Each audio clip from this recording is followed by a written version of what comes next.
दोस्तों, आने वाली 10 मई को मेरठ में शहीद धन सिंह कोतवाल गुर्जर जी की यात्रा निकाली जा रही है, जो कि यह यात्रा पहली बार निकाली जा रही है। हम इसके बारे में समाजवादी नेता अभिषेक भाटी जी से बात करेंगे। इसके लिए क्या तैयारियां हैं अभिषेक भाटी जी? भाई साहब, ये जो यात्रा निकाली जा रही है अमर शहीद कोतवाल धन सिंह गुर्जर जी की, मेरठ की क्रांति धरा से वो संबंध रखते हैं। मेरठ की क्रांति धरा पे उन्होंने जन्म लिया और पहली बार मेरठ की क्रांति धरा पे उनकी शौर्य यात्रा निकाली जा रही है। मैं आप सबसे निवेदन करता हूँ कि आप सब इसमें बढ़ चढ़ के हिस्सा लें अपने समाज के प्रति। और सर्व समाज के लोग, जो हमारे समाज के लोग हैं वो सर्व समाज की रैलियों में जाते हैं, सब समाजों का सम्मान करते हैं। और मेजर जो कोतवाल साहब थे, धन सिंह कोतवाल साहब, वो सर्व समाज के थे, वो किसी एक समाज के नहीं थे। क्रांतिकारी जो होते हैं, महापुरुष जो होते हैं, वो सर्व समाज के होते हैं। तो मैं सर्व समाज से हाथ जोड़ के विनती करता हूँ, सर्व समाज से हाथ जोड़ के निवेदन करता हूँ कि सर्व समाज के लोग कोतवाल धन सिंह गुर्जर की 10 मई को इस यात्रा में शिरकत करें, अपनी उपस्थिति दर्ज कराएं और उनकी महान वीर गाथा को नमन करें। अच्छा अभिषेक भाटी जी, मैं एक बात और पूछना चाहता हूँ। जैसे कि सभी समाज के लोग, जैसे कि ब्राह्मण हुए, गुज्जर हुए, राजपूत हुए और भी अलग बरादरी के लोग हैं, सभी लोग अपनी अलग अलग यात्रा निकाल रहे हैं अपने वीर गाथाओं के लिए, अपने वीरों के लिए। इसका समाज में क्या अलग प्रभाव पड़ेगा, कुछ बताएंगे इसके बारे में? देखिए, सबकी अपनी अपनी भावनाएं होती हैं। सब देखो, इस पृथ्वी के ऊपर जब कोई ये जो जाति प्रथा चली आ रही है, सदियों से चली आ रही है, कोई भी महापुरुष अगर किसी भी समुदाय में, किसी भी जाति में वो जन्म लेगा, ये स्वाभाविक सी बात है। लेकिन महापुरुष जो होते हैं वो जातीय बंधन को तोड़ के ये दिखा देते हैं, इस समाज को ये साबित कर देते हैं कि वो एक जाति के बंधन में बंध के नहीं रह सकते, वो सर्व समाज के लिए काम करते हैं, तभी उन्हें महापुरुष कहा जाता है। रही बात अलग अलग समाजों द्वारा निकाली जाने वाली अपने अपने महापुरुषों की यात्रा को लेकर, हर समाज का ये अधिकार है, ये उनका मौलिक और सिद्धांतिक अधिकार है कि वो अपने समाज के महापुरुष को याद कर सकता है।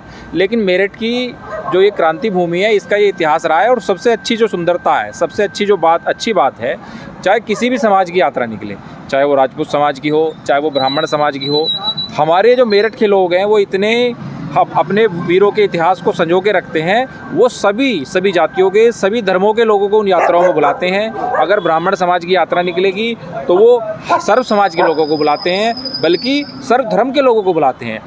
ऐसे ही राजपूत समाज के लोग जब यात्रा निकालते हैं, वे भी सर्व समाज के लोगों से संपर्क करते हैं, सर्व समाज के लोगों को बुलाते हैं, सर्व धर्म के लोगों को बुलाते हैं। ऐसे ही हम जो हमारे समाज के लोग कोतवाल धन सिंह गुर्जर की जो यात्रा निकाले जा रहे हैं, माननीय कोतवाल साहब की, हम भी सर्व समाज को साथ लेके चलेंगे, सभी धर्मों को साथ लेके यात्रा निकालेंगे। और ये मेरठ में बहुत ही ऐतिहासिक यात्रा होगी। ऐसी यात्रा आज तक मेरठ के अंदर ना हुई है, ना कभी होगी।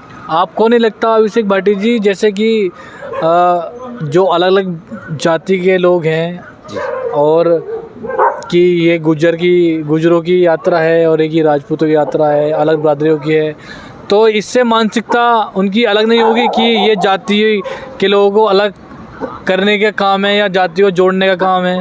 नहीं लगता आपको? नहीं, देखिए, मैंने आपको इस प्रश्न का उत्तर मैं पहले ही आपको मैंने बताया कि कोई भी समाज अगर यात्रा निकालता है तो सर्व समाज के लोगों को लेके चलता है। मेरठ की ये खूबसूरती है, हमारी धरती की ये खूबसूरती है कि अगर ब्राह्मण समाज, देखो, महापुरुष किसी न किसी जाति में पैदा होंगे, जो भी क्रांतिकारी है, ये स्वाभाविक सी बात है, ये किसी के हाथ में नहीं है किसी जाति में पैदा होना।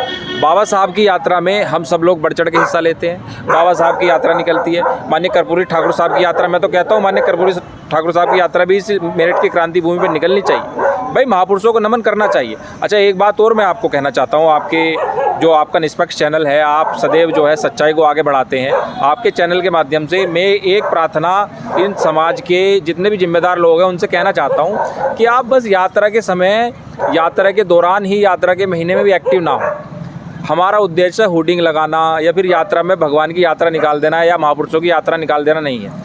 आप अगर सामाजिक काम करना चाहते हैं तो आप साल दर साल एक्टिव रहिए, लोगों की सेवा, अपने समाज की सेवा साल दर साल कीजिए। पूरे साल अपने समाज को ये सोचिए कि हम अपने समाज को क्या दे सकते हैं, अपने समाज के युवाओं का, अपने समाज की जो महिलाएं हैं, जो लड़कियां हैं, उनका कैसे उत्थान कर सकते हैं, उन्हें कैसे आगे बढ़ा सकते हैं। अगर आप समाज के लिए वाकई में कुछ करना चाहते हैं, महापुरुषों के नक्शे कदम पे आप चलना चाहते हैं, तो आपको साल दर साल नहीं, पूरे साल इस योजना में लगे रहना है। समाज को कुछ ना कुछ देना है, समाज के युवाओं को, समाज की जो हमारी महिलाएं हैं, जो हमारी बच्चियां हैं, जो हमारी लड़कियां हैं, उन्हें आगे बढ़ाना है, शिक्षा की ओर प्रोत्साहित करना है।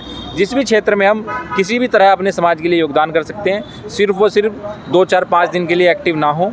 मैं बहुत सी यात्राओं में देखता हूँ, कुछ ऐसे नेता हैं मेरठ के अंदर जो 2, 4, 5 दिन के लिए एक्टिव होते हैं, यात्रा में एक्टिव, उसके बाद खो जाते हैं। उनका काम बरसाती मेंढक की तरह बस यात्रा में एक्टिव होना है, इससे कुछ हासिल होने वाला नहीं है। अगर आप सच में महापुरुषों के नक्शे कदम पे चलना चाहते हैं तो इस प्रक्रिया को पूरे साल चालू रखिए, पूरे साल अपने समाज की मदद करिए, ज़रूरतमंदों की मदद करिए, सर्व समाज के काम आइए।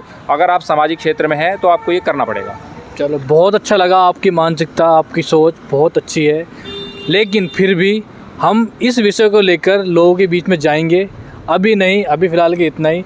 लोगों के बीच में जाएंगे और भी लोगों की राय लेंगे कि ऐसी यात्राएं क्या लोग क्या प्रभाव डालती हैं, क्या असर डालती हैं। पंडित जी हमारे बीच में हैं, पंडित जी, और हमारा साथ ऐसा है। हाँ, देखिए, ये हमारे अभिषेक भाटी जी गुजर हैं, ये ब्राह्मण हैं।